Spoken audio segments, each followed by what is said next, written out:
নমস্কার দর্শক, আমি বুঝতে পারছি যে গতকালকে আপনাদের ওইখানে উল্টো রথযাত্রার মেলা সম্পূর্ণ হয়ে গেছে। তবে দর্শক, আজকে 5ই জুলাই শনিবার আমাদের নিশিগঞ্জ বাজারে কিন্তু ধুমধাম করে অনুষ্ঠিত হচ্ছে উল্টো রথযাত্রার মেলা।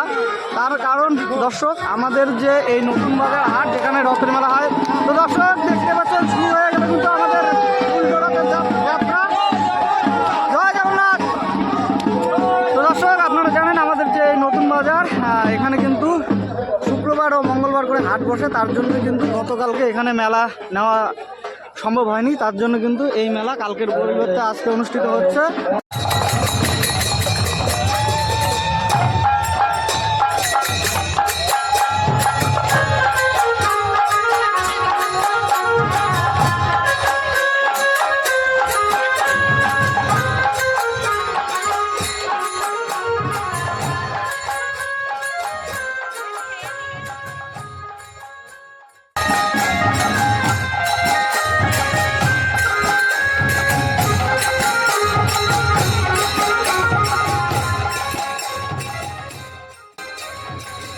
এরপর দর্শক, আমাদের সম্পূর্ণ নিশিগঞ্জ বাজার জুড়ে রথ পরিক্রমা করানো হয় এবং সন্ধ্যাবেলায় এক বিশাল মেলা অনুষ্ঠিত হয়।